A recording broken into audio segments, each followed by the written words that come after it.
So welcome back to iDream media.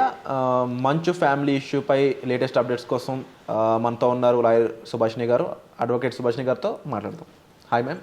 నమస్తే ma'am, మీరు previous ఎపిసోడ్లో మాట్లాడుతూ కొన్ని పాయింట్స్ మెన్షన్ చేయడం జరిగింది. వీళ్ళపై శిక్షలు కూడా అమలు చేసే అవకాశం ఉంటుంది in case everything goes on floor అనేది.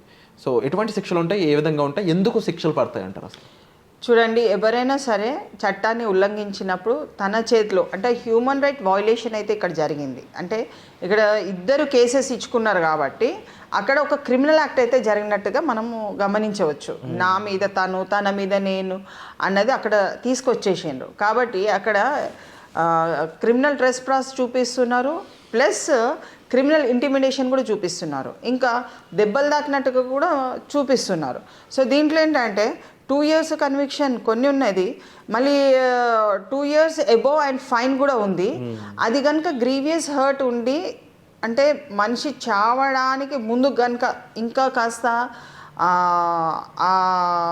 పట్టు ఏదైతే అంటే క్రిమినల్ యాక్ట్లో చాలా గట్టిగా దాన్ని డిసిజన్ తీసుకొని వాడిని చంపేయాలా అని ఒకవేళ అనుకున్నట్టయితే దాంట్లో 7 years వరకు పోతుంది కన్విక్షన్.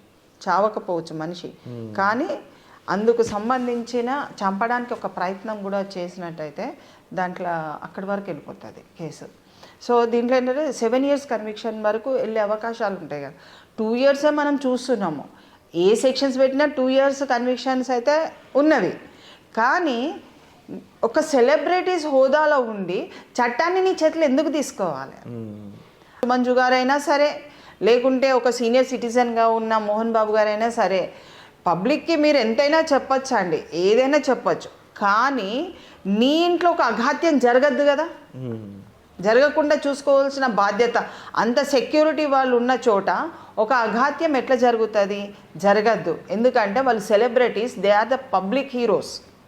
పబ్లిక్లో ఒక హీరోగా చూస్తున్నప్పుడు నువ్వు చేసే ప్రతి సందర్భము అరే అబ్బా మోహన్ బాబు గారి మీదనే జరిగింది, అరే ఏమైతుంది మనం కూడా చేసేద్దాంలే అన్నట్టు వెళ్తారు.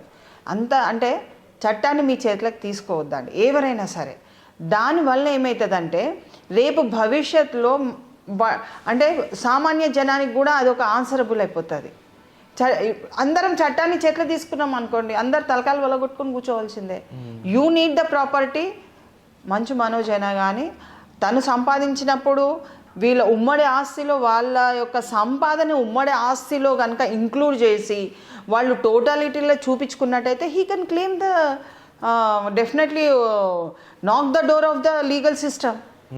కోర్టుకు వెళ్ళి మీరు మీ అడ్వకేట్ ద్వారా వాళ్ళు కేసు వేసుకోవచ్చు. వాళ్ళకి అంత స్థాయి ఉంది, ఎందుకంటే అందరూ హీరోసే కదా, అందరూ యాక్టింగ్ చేసిన వాళ్ళే.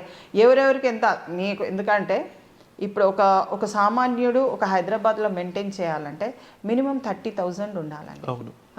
ఒక మధ్యతరగతి వాళ్ళు మెయింటైన్ చేయాలంటే మినిమం 50,000.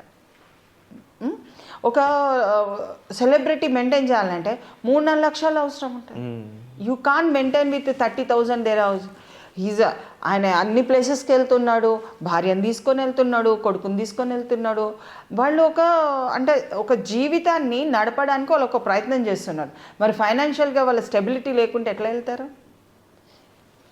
ఈదర్ వీళ్ళు అతనికి సంబంధించిన అమౌంట్ అన్న ఫైనాన్షియల్ అమౌంట్ అంతా కూడా అతనికి లెక్క చెప్పి దే షుడ్ క్లోజ్ ఇట్.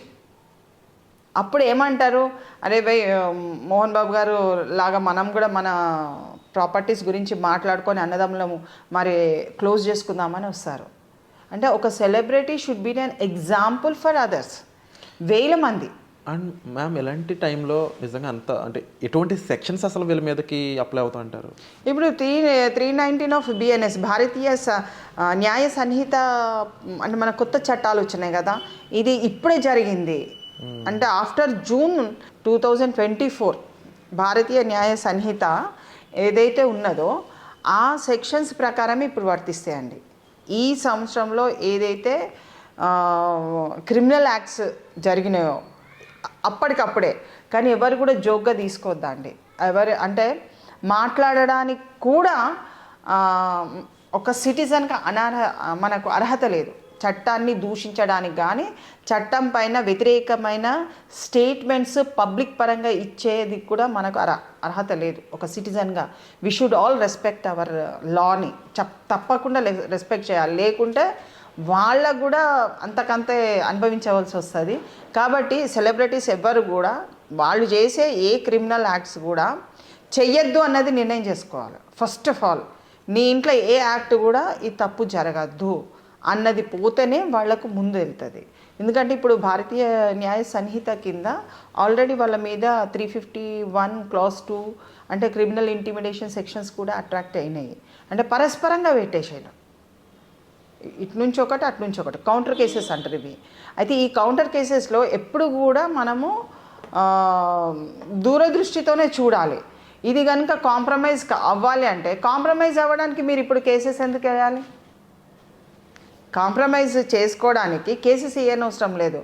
ఇంట్లో అందరు కూర్చొని వాళ్ళు పరిష్కార మార్గం వైపే చూపించుకోవాలి. ఇప్పుడు మరి అక్క కూడా ఉన్నది, అక్క మరి తను కూడా షీ హ్యాస్ టు ఇంటర్ఫియర్.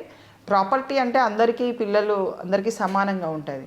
తండ్రిగా తన యొక్క బాధ్యత తీసుకొని కనుక చూసినట్టయితే డెఫినెట్గా వాళ్ళు ఒక పరిష్కారం వైపు వెళ్తారు. నలుగురు కూర్చొని వాళ్ళు పరిష్కారం చేసుకోవాలి, కానీ మరి భార్య కూడా ఉంది, అందరికీ సరి సమానంగా వాళ్ళు తీసుకున్నట్టయితే ప్రాపర్టీస్ మీద డిస్కషన్ ఏదైతే జరుగుతుందో ఒక మీడియేషన్ ద్వారా చేసినట్టయితే ఇలాంటి క్రిమినల్ కేసెస్ పక్కకు పెట్టవలసింది.